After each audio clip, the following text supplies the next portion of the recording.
So today we're going to talk about Timberscan. There are various aspects to the system. What we'll do is we're going to start with a brief PowerPoint presentation. It's only about 5 or 6 slides, just to kind of set up what we're going to be talking about once we get into the product. But we're going to spend most of our time working our way through the product and talking about various things that will happen within Timberscan. So let's get started here. Timberscan is, and still is, the only enterprise content management system that was designed specifically for Sage 300 CRE. So Sage 300 is actually the only product that Timberscan is aligned with. And we've been working with that particular product for many years. In fact, we started in 2004 and kind of worked our way forward through the various versions of Sage 300. So what is Timberscan? Timberscan is an enterprise content management system designed to allow Sage 300 CRE users the ability to create a completely paperless office or paper-free office. So what does that mean exactly? From an accounting perspective, and more specifically from accounts payable, we have an entire AP routing and approval process that's built within Timberscan. And it has exceptional integration to Sage 300 CRE. There's also a product called Timberscan Capture, which uses optical character recognition to extract information from AP invoices. So we'll be covering both of those today in a great deal of detail. For operations, Timberscan also allows you to manage all of your documents beyond just AP invoices. So things like project management, payroll, property management, if you will, human resources, any of those documents.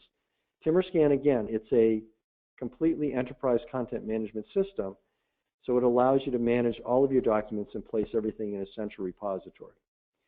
We also have a cloud-based e-forms or productivity suite application that we've built that we're probably not going to spend a lot of time on today, but I'll just touch on it and maybe spend a couple of moments just to kind of explain what it does and how it actually works.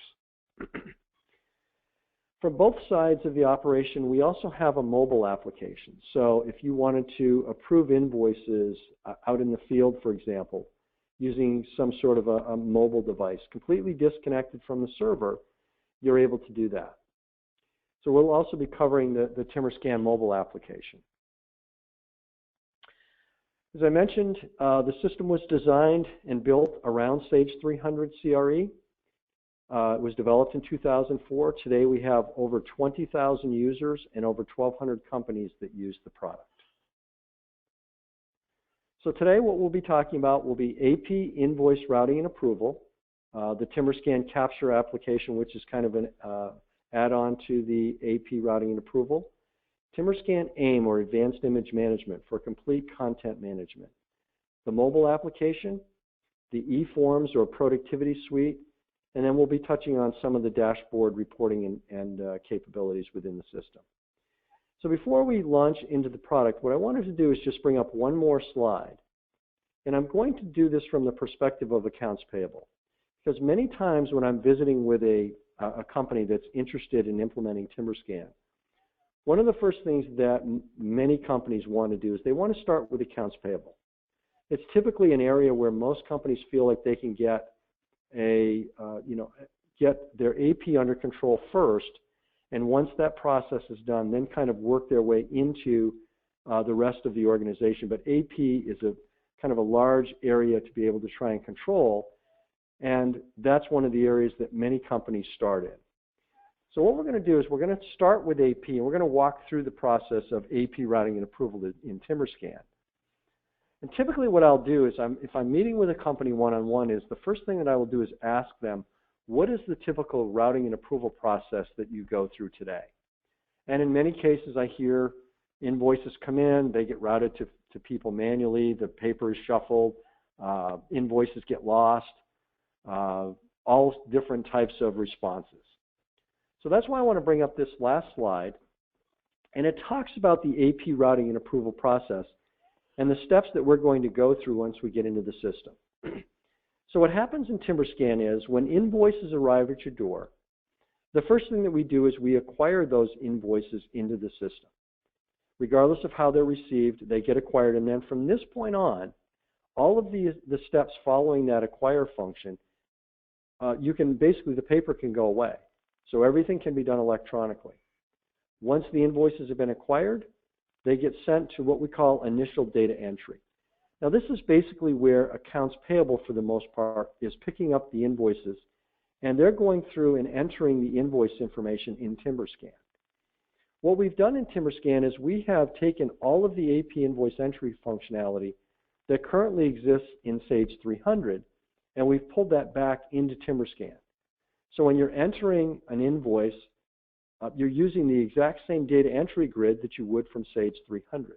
What we've done is we've built a number of other features around that, but the nice part is you don't have to learn a new AP invoice entry function as you're processing invoices in Timberscan. Once the invoices have been initially entered, they get sent off to the approvers. The approvers come into Timberscan, and there are a number of ways that you can do this in Timberscan to approve invoices. But once they've gone through the approval process, they end up back in this area called final review. The idea behind final review is typically, for the most part, many companies, it's the accounting department or someone in accounting that wants to take one last final look at the invoices. Make sure that they've been coded properly before we automatically pass them to Sage 300. At that point, the invoices get posted, and then you're able to cut checks against them, and then we have a process for attaching the checks to the invoices. And then all of that is visible within Sage 300. So even though the process is taking place in Timberscan, everything ultimately is visible within Sage 300. So we'll basically kind of walk through that process. So this is where we're going to start. I'm going to start getting into the system and going through these various steps, and we'll see what happens on the end result when the documents have been attached and everything is completed. Once we're done with this part, then what I want to do is kind of expand off of this, and we'll talk about what happens with managing some of your other documents. So we'll go beyond AP, we'll get out into operations and maybe talk about project management, property management, and those types of things, and how those documents and correspondence can be managed through the system as well. So with that, let's break out of the PowerPoint and let's go ahead into the product. So to log into Timberscan, what you would do is you select an icon on your desktop like this, and it will take you through your security credentials to a screen that looks like this. The Timberscan master menu has a series of functions and modules across the top, and as you select any of these, what it does is it brings up a series of applications related to that function or that module, and then you choose any of these to work your way further into the application. So as far as navigation goes, Timberscan is a very user-friendly system. It's very easy to learn how to navigate through. I'm going to start at the point where invoices arrive at your door. And regardless of how you receive those invoices, to get them into Timberscan initially, what we do is choose the acquire function, and then you choose the option acquire images, and it opens up our viewer. Now let's take a couple of scenarios. Let's say that we had invoices that arrived by way of email. What you can do is you can go right to Outlook or whatever your email source is, Google Mail or what have you. Take the attachment, drag and drop it right to the viewer, and open it here. And if the document has multiple pages, the system will ask you how you want to go about splitting or separating the pages. You can do it manually, or you can let the system automatically split them for you. But manually separating is very easy. So what you do is you call the documents up into the viewer. You can zoom in and zoom out. Or the easiest thing to do if you want to size the document is just use the wheel of your mouse, and you can size and make this document as large or small as you need to on the screen. Now over here on the right-hand side, you have a series of control buttons for doing things like deskew, despeckle, rotate the document, putting highlights, sticky notes, annotations. Anywhere you go in Timberscan, the system is very consistent in how it works. You always have the ability to size a document with the wheel of your mouse, and you'll always have these control buttons to work with on the right-hand side. So as I look at this first page, I see that this is invoice 393. Over here in the thumbnail view, if I go to the second page, I see that this is a second invoice. So to split these, I can do one of two things. Click on this button at the top of the screen that says Mark as New Invoice, or I can just right-click on the document that I want to insert a break, and I can do so. And basically what our clients will do is they might acquire 30, 40, 50 pages at a time. And it's very easy to just simply go down through the thumbnail, create the breaks wherever you need to, and this can all be done in a matter of a minute or so. And you split the documents accordingly. So drag and drop from an email or from your desktop is very straightforward, right here to the viewer. Open them up and split accordingly. Invoices that arrive in the mail, what you would do in that case is you would take them and put them onto your scanning device. And then you have a choice. If that scanning device is directly connected to a particular workstation, here where it says image source, you can identify that scanner. Click the scan button. It will interact with your scanning device, scan through the various pages, and update into the viewer like this. Or what most of our clients, have a network scanning device, some sort of a multifunction application where basically what they do is they'll take those invoices, put them onto their network scanner, and then scan to a particular designated file associated with Timberscan. Then it's someone's responsibility to come in to Timberscan, open the file, sweep through, grab those various invoices, and open them up this way. So regardless of whether you are dragging and dropping from an email, or you want to scan to a file, or you want to scan directly into the system, everything starts here. Once the invoices are here, the second thing we do is identify what type of document it is. In this case, these are considered regular invoices, but we do have a number of options here, including checks and also supporting documents. Anything that you might typically attach to an invoice today manually. Receiving tickets, packing slips, purchase orders, what have you. Those documents can all be acquired into Timberscan, and those that you anticipate you might be attaching to an invoice, you can label them as supporting documents and index them to their appropriate job or vendor, and then they're queued up and they're waiting for the invoice to arrive. And then you can attach them to the invoice whenever you need to. So that way you don't have to put those documents aside and then acquire them all at the same time as the invoice. Okay, so these are regular invoices. Last step in the process is assigning these particular documents. So basically what we're going to do is take them from here. We're going to assign them to a data entry person or group, typically accounts payable. They're going to pick them up and they're going to start the AP invoice entry process in Timberscan. So where it says data entry group, this is my accounts payable person or accounts payable group that I want to assign them to. You can have multiple people here, multiple groups, it doesn't matter. You just select which invoices you want to assign to whom. You hit process, the invoices come out of the viewer, and they get queued up for that particular person or group, and they'll start the invoice entry process. So that's it for acquiring the invoices initially.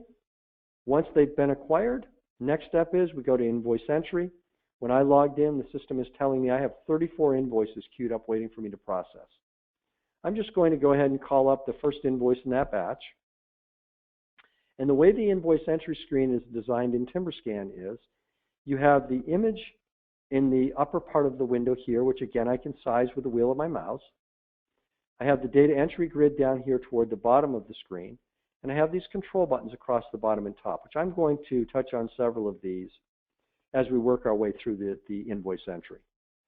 Now one thing you notice is I'm starting to make this image larger and larger on the screen. It starts getting cut off by the data entry grid down here at the bottom. But if you have dual screens or wide screens, or you want to tile these screens side by side, you can take this data entry grid and unhook it. You can move it. So now I can have the image in full view on one side, and I can take this data entry grid and I can make this as large or small as I need to on the other. The other comment about the data entry grid in Timberscan, as I mentioned before, this is the exact same data entry grid that you would have in Sage 300 today.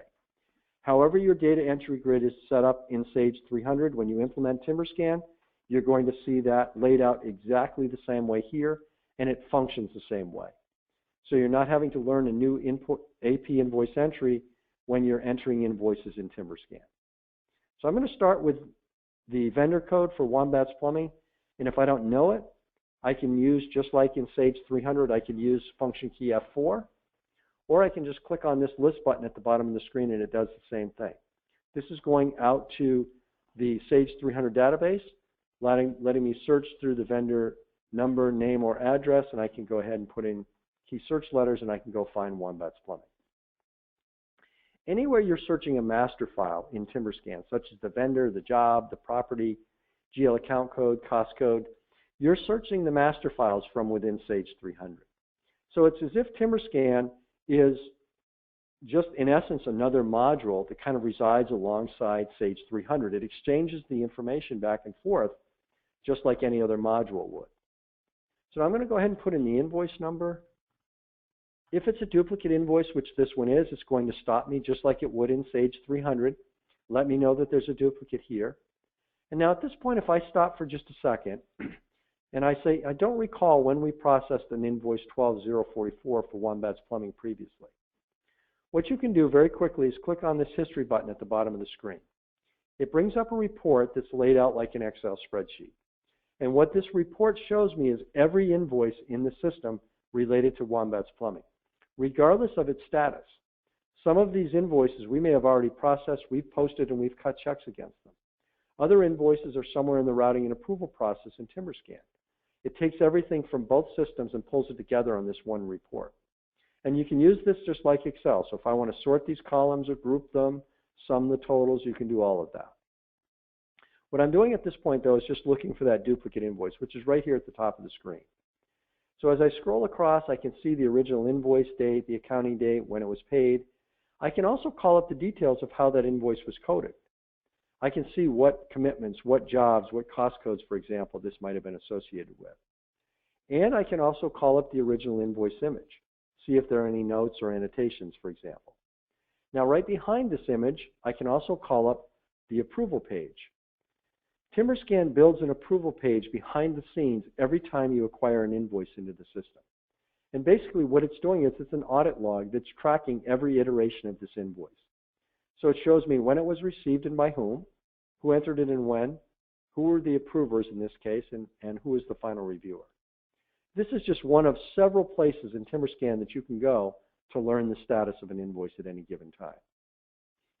Okay, so let's back up here. I see that we have a duplicate invoice. So at this point, I'm just going to go ahead and append it. We'll plug in the dollar amount, and we'll work our way down to the distribution grid.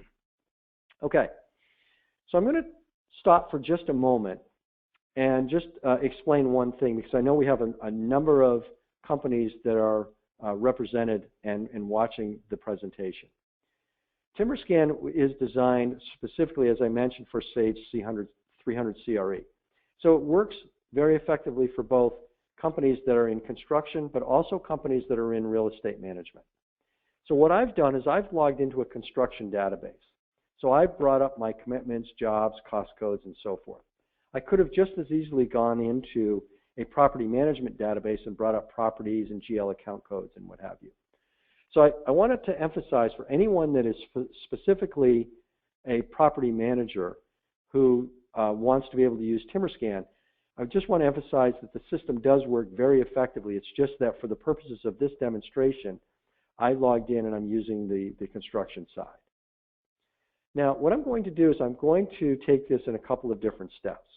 We're going to start once by charging an invoice against a commitment, and then I'll back up and we'll see a different scenario where perhaps we don't have a commitment. So if I don't happen to know the commitment offhand, but I want to charge this invoice against a commitment, again, I can just choose from the list. Goes out to job cost, allows me to search the commitments. I'm going to bring up this third commitment. Now, the first thing the system does is it goes out and it starts searching to see if, for example, you're using the compliance module from within Sage 300, or you've updated the vendor master file with any insurance information. If anything is out of compliance, the system will let you know right here on the screen. So I don't have to go out of here and start searching around to see if any of my vendors or subs are up to date on their insurances. The system will let you know that. It's just a warning, so I'm going to say, okay, we're going to continue. And now what the system did is it went through and it populated the rest of the distribution grid. So it plugged in the job and the cost code and category in this case. It did so this time because this was a single line commitment. Had it been a multi-line commitment, it would have brought up the line items listed down the screen, and then I could have matched them up against the invoice lines accordingly. Now, you get this summary on the right-hand side.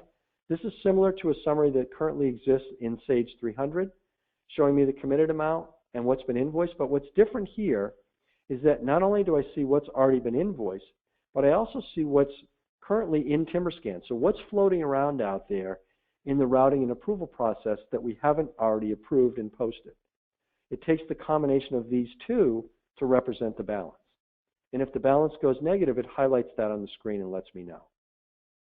In addition to the summary that you see here, you can also hover the mouse on any of these fields, and it will call up a tooltip associated with that field.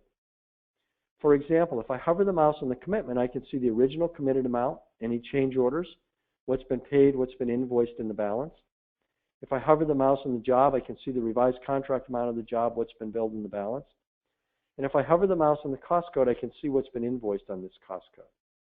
So again, it's very self-contained when I'm in Timberscan. I don't necessarily have to go out of here and start searching around. Much of the information is right here at my fingertips.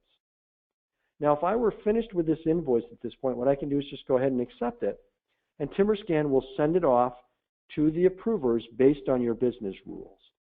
So what we do is, as we're implementing Timberscan, is you start to establish the business rules that reflect how you want to route invoices within your organization. We build the business rules behind the scenes so that when I'm here, I don't have to think about who do I need to route this invoice to. I go ahead and accept it, and it sends it off to the approvers accordingly. And you can have scenarios where you have multiple approvers. You can have scenarios where maybe invoices greater than a certain dollar amount need to be escalated up to another level of approval, so you can have thresholds, multiple approvers. If you have a one-to-one scenario where it goes out to the project manager on the job, it's very straightforward. You can just set up the project manager on the job in Sage 300, and it will just pick that information up and send it off accordingly. So very flexible, but the idea here is I don't have to spend a lot of my time thinking about who needs to get this invoice. I accept it, off it goes to the approvers, and I'm on to the next invoice. So that is processing an invoice against a commitment. Let's back up for just a moment and see a different scenario where maybe we don't have a commitment. And perhaps I am going to go ahead and charge it to this job, but the nice part about Timberscan is that I have the flexibility here to say, well, maybe I don't know how this is supposed to be coded, to what particular cost codes and categories and what have you. So what I want to do is go ahead and send it off and let someone else do the coding on the approval end. So you have the flexibility. This invoice doesn't have to be completely filled in and coded before I send it off and start the approval process. It is going to have to be coded completely before it goes through final review and gets passed off to Sage 300.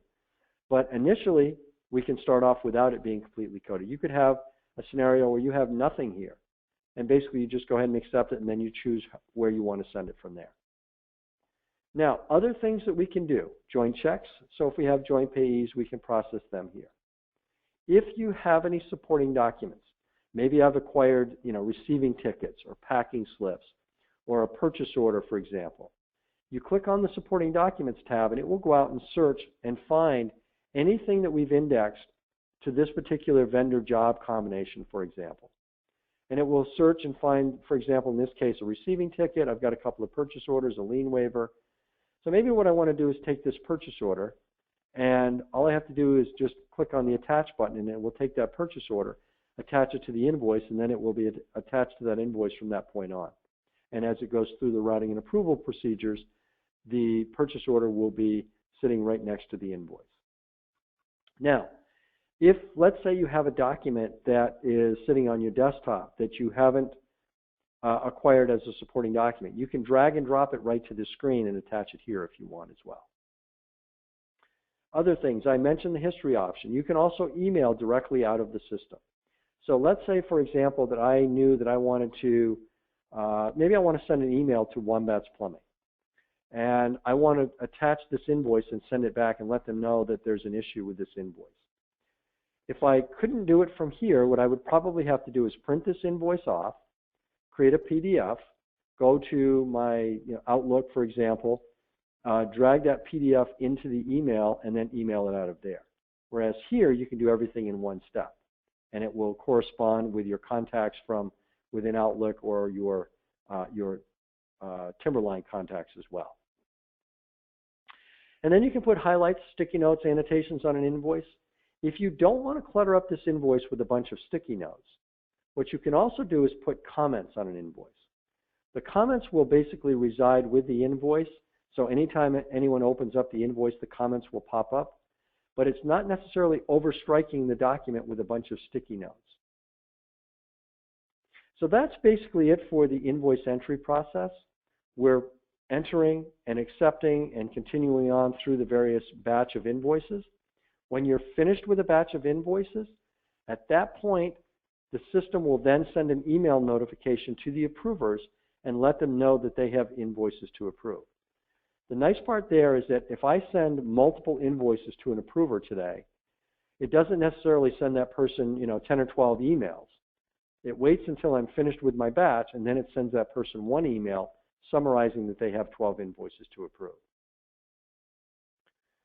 Okay, so let's back out of here, and I'm going to go over to the approval side, but before I do so, what I also wanted to do is just explain how the Timberscan capture module works. So capture is an add-on to accounts payable.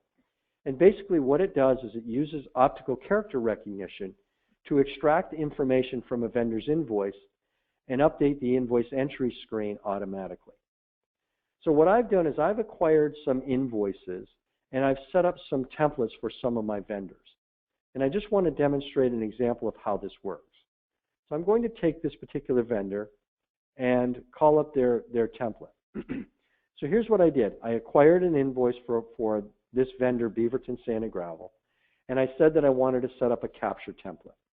So I moved it here to the template viewer, and then from here I have this menu in which I can identify certain fields from this document that I want to retrieve. For example, invoice number. So let's say when I first started setting up this particular template, maybe this blue highlighter was sitting right here in the middle of the screen.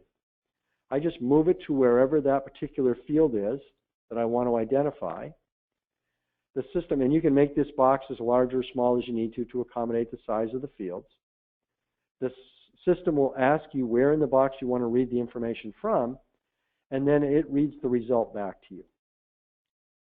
I did the same thing with invoice date. I highlighted this particular field, and it will convert this to, for example, 01/07/2014. Balance due, which is highlighted down here in green. And by the way, if you have a multi-page document, you can set up the system to have it read the total from the last page, for example. Description, highlighted here in yellow. If you have a vendor that puts your job number or your commitment number on the face of the document, you can highlight and retrieve those fields as well. Now, in addition, with every template that you set up for a vendor, not only can you retrieve information from the document, but you can also choose this option called Invoice Coding. And what this does is this allows you to establish various defaults for that particular vendor's invoice. So, for example, I said put in the default vendor code here. And I also said whenever we receive an invoice from Beaverton Sand and Gravel, let's charge it to this job and cost code. And you have other options here as well if you wanted, for example, GL prefixes, base accounts, and so on and so forth. So you're setting up and retrieving information from the document as well as putting in defaults for each of your vendor invoice templates that you set up. Now, one other example, and I think this is more applicable for property management. In a scenario where maybe a utility company is sending you multiple invoices in a particular month for various units or properties, you can have one template and you can have multiple profiles. And those profiles can be separated by some sort of an identifier. So if I had, for example, I'm getting utility bills for National Grid, and they're associated with different units that I might have. I can use the identifier to identify who, in this case, the account number. That means that it's supposed to go to this particular GL prefix versus another account that might go to a different GL prefix. So you can take one template and split it off for multiple purposes if you want. Ultimately, once the templates are set up, when you're acquiring invoices, you acquire them the same way. And any invoice where there's a template already established, what it will do is move it directly to Invoice Entry, and it will call it up like this. Here's the one for National Grid, but let's go to the one that we were spending some time with here, the one for Beaverton Sand and Gravel. So there is a compliance issue here. I get that warning up front. Now I'm looking at the invoice. Everything is color-coded just like it was when I set it up in the template viewer. Everything that I've said I wanted to retrieve has already been populated here in the invoice entry grid, including the default vendor code, and I said I wanted to default it to this job and cost code. So it will go as far as you want to push it. You can have everything defaulted in, or perhaps maybe you might say, well, we have multiple jobs and cost codes that an invoice might be charged to, so basically we want to just fill in the header information, and then we'll still go down through here and we'll code this. But even if you're just having this filled in, you've streamlined that process dramatically and saved the keystrokes of someone having to key in all of the header information. And just a couple of other notes here, you can just override any of the fields. It doesn't stop you from doing that. And you can take an entire batch of invoices and you can acquire them all at one time. So, for example, you don't have to separate the invoices where you have a template versus the ones that you don't. You can acquire all of them together, and then the ones where you don't have a template, they will reside here in the unrecognized capture documents area. And then you can decide whether or not you want to just move them to data entry and key them in, or do you want to just go ahead and set up a template for those as well. So that's the capture program. Now what I'm going to do is move over to the approval side. And we'll walk through some scenarios here with regard to approving invoices. So I'm logging in as an approver. And I'm going to talk about 3 different ways that you can approve invoices. So you notice here that the screen looks a little bit different because as an approver, I don't have access to quite as much real estate. But what I'm going to do is I'm going to start by just going right into the approval screen. And the system is telling me that I have 12 invoices queued up waiting for me to process. So I'm going to call them up, and if I want, I can filter. So I could say I only want to look at invoices for a particular job or a particular vendor, or I can change how they're sorted. If I leave everything defaulted like this, it's just going to pull up whatever that first invoice is in that batch of 12 invoices that got routed to me. So in this case, it's calling up an invoice for Wombats Plumbing, and a couple of things that you'll notice here. First of all, someone put a comment on this invoice. So that comment listed here in the notes will pop up first. So I see who did it, when they did it, what their note or their message was to me. In this case, not a very clear message, but you get the idea that those comments will pop up first before the invoice. But it's not cluttering up the document itself. Secondly, this particular vendor had an issue with one of their insurances that was out of compliance. If that gets to the approver and that hasn't been corrected, the approver potentially can see this as well. Now again, it's just a warning. I'm going to say OK, and we're going to call up the invoice here and then walk through some scenarios of different things that we can do. So maybe what I want to do is perhaps put a sticky note on this invoice, and maybe I'll say that we can't approve this invoice until they get their insurance issue straightened out. And then maybe what I'll do is go ahead and I'll email it. And I will just go ahead and send out the invoice, send out the email, and I'll attach this invoice as a PDF attachment to the email, letting Wombats Plumbing know that we can't approve their invoice until they get this thing, their insurance straightened out. So that's one option. I could put the invoice on hold, or I can reject the invoice. If you do either of these 2 things, the system will force you to put a reason in as to why you're placing it on hold or why you're rejecting it. That way, if anyone else comes into the system and they want to see why it's been placed on hold or rejected, they'll know. Now, when you're rejecting an invoice, what you can do is, if you have multiple approvers, you can determine how far back you want to reject an invoice. For example, let's say that I am the 3rd person that is reviewing and approving this invoice. 2 people prior to me have already seen it. They've already approved it and it gets to me. But I decide I want to reject it. I can determine how far back I want to reject it. So I don't have to reject it and have it automatically go all the way back to the beginning, let's say in accounts payable, and have to start all over again. I can just say that I want to reject it back, let's say, to the previous person, and then allow them and tell them, what it is that or why I'm rejecting that particular invoice. Okay, this invoice came to me. It's not completely coded. So I have the ability to go in and select my cost codes, for example, and my categories, and I'll say it's a material item, and I'll go ahead and code this invoice.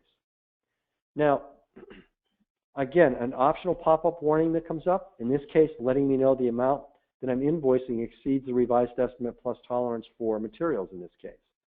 So you can see that the system is constantly doing this check and balance. It's going out and it's seeing what's occurring with this job or this cost code or this category, and then it's doing that check and balance, and it's letting me know what is happening here. Now, again, I can hover the mouse in these fields and I can call up these tooltips, and I can see what's happening as far as the revised contract, what we've invoiced on the job, and so on and so forth. Now, let's say that I decided that maybe I want to get a little bit more detail. I want to see all of the invoices associated with this job. What I can do is click on the job button here at the top of the screen, and it calls up another report laid out like an Excel spreadsheet that shows me every invoice for that particular job 03001. And it has lots of information here. So as I scroll across the screen, I can see not only the, for example, the general ledger account codes that were associated. I can see the invoice date, the accounting date, when it was paid if it was, all the job, cost code category information, all the tax info, and I have all of the invoice images over here on the right-hand side. Now, what's nice about this, and there's also a separate report that you can run where you can be very specific about date ranges and those types of things. But basically what you're seeing here is I've compiled all of my invoice images in this one particular spreadsheet-looking report. And what I can do from here is this. If you're processing, let's say you're doing any time and material or cost plus billings, or you need to compile backup for, let's say, a loan draw or an audit, basically, all I have to do is click on this report button, and I can download those images. I can send them off as a PDF. I can download them to some sort of a third-party device. I can just send off a report or just the images if I want, or I can attach them to a cost report. So I have the flexibility of being able to take these and use them as supporting documentation for a T&M or cost plus billing or any of those other scenarios that I mentioned. This way you don't have to compile this backup manually. The system does it for you automatically. And if you were to generate this and attach those images to a cost report, it would look like this. So here's the job, here are the various cost codes, and as I scroll down through the pages, it also allows me to attach the invoice images. Okay, so back over here to the approval screen. Other things I can do, before I go ahead and approve this, and I happen to suppress this particular user doesn't have access to this, but you can allow users to put an invoice on hold for payment. So if, for example, I decided that I want to go ahead and approve the invoice, there's no reason to let it kind of linger in my queue, but I want to put it on hold for payment because I don't want us to cut a check to Wombats Plumbing until they get that insurance issue resolved. So you can put it on hold for payment, approve the invoice, it gets sent to Sage 300, it gets posted, but it's now on hold for payment in Sage 300, and you have to take it off of hold there. And it doesn't have to be the same person that put it on hold over here that takes it off of hold in Sage 300. So that's one method of approving invoices in Timberscan. Let's back up here and let's look at a second option.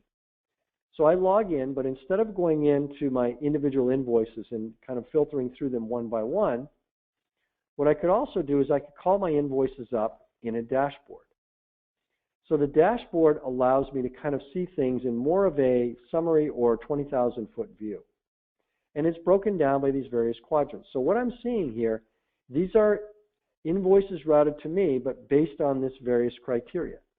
So in these various panels, if I wanted to just, for example, let's say I had certain invoices that were still within the discount period. I could isolate just those invoices and get those approved immediately. Or let's say I want to take a look at a particular vendor, Baldwin Painting, for example.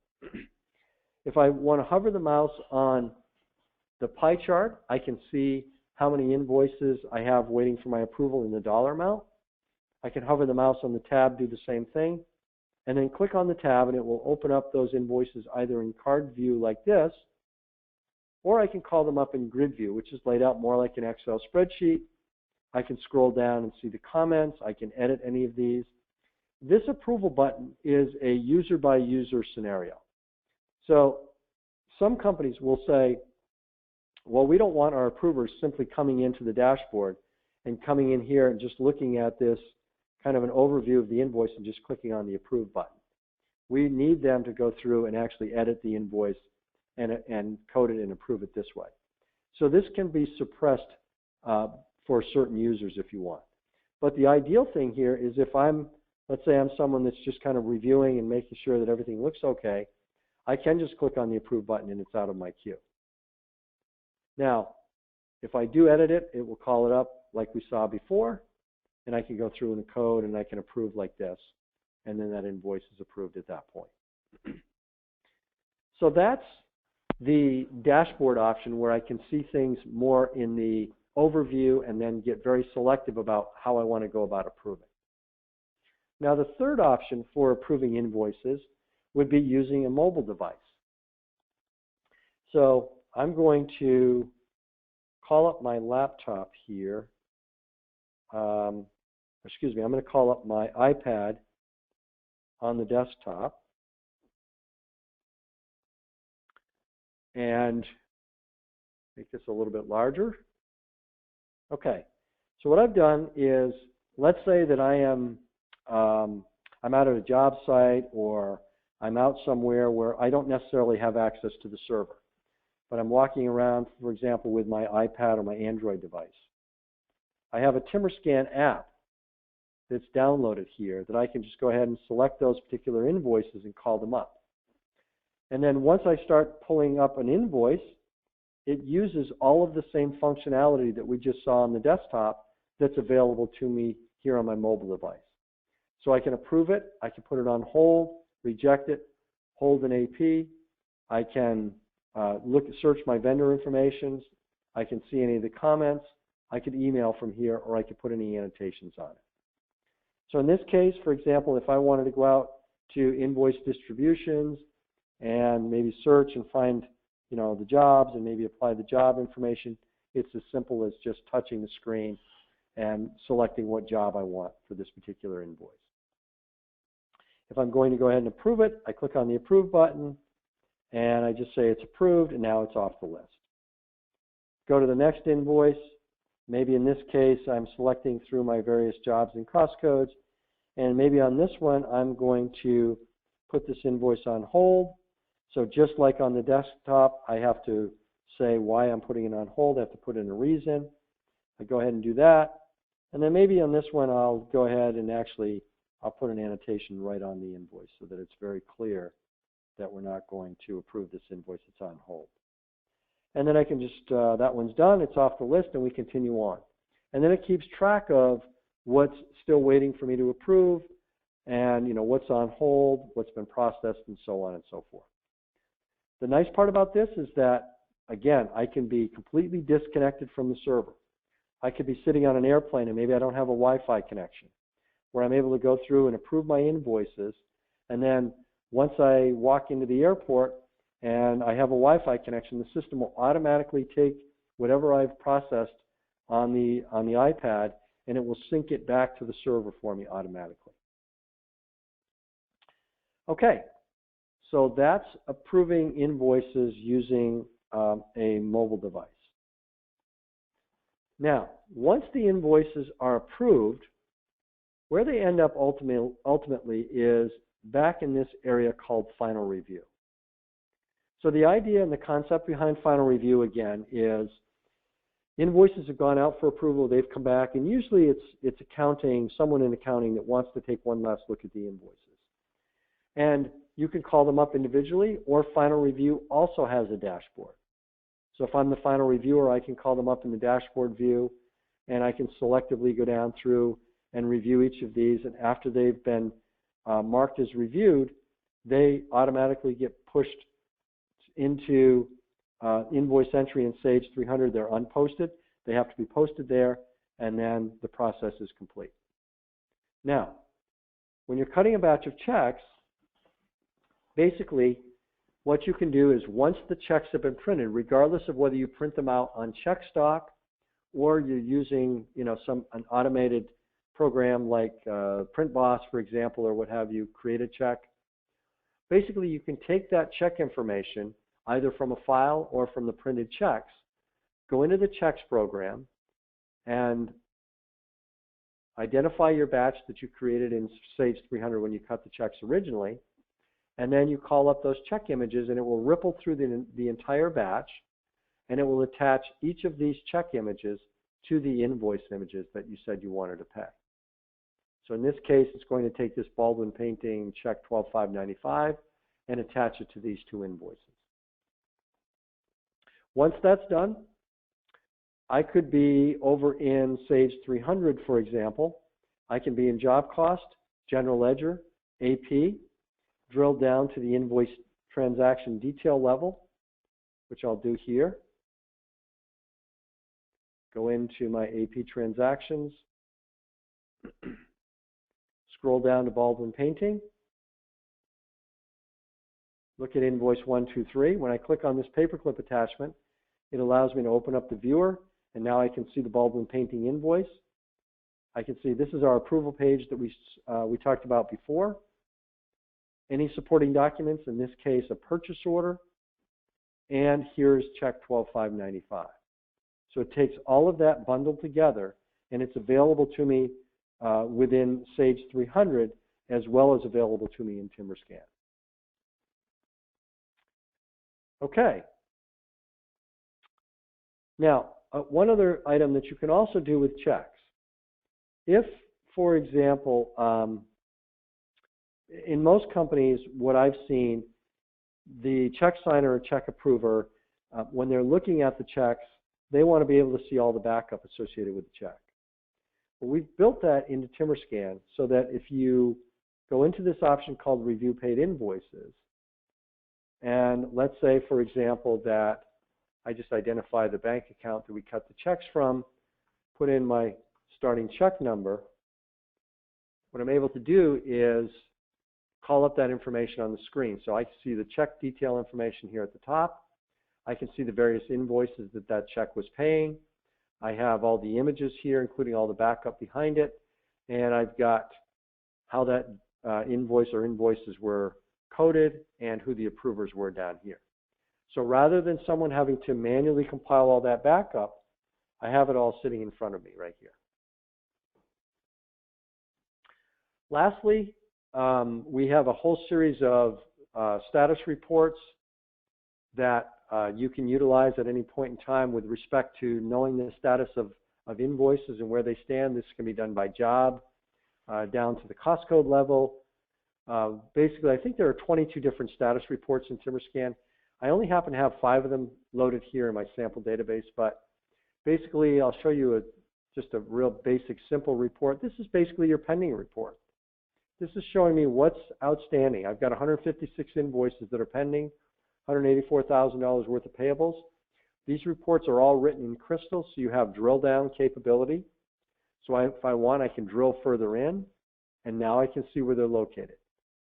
And if I want to get even more detail, get down and find out, for example, why this person, how long they've been sitting on these 13 invoices, I can drill further in, and now I can see when they were assigned, vendor, invoice date, all of the information all the way down to the invoice image.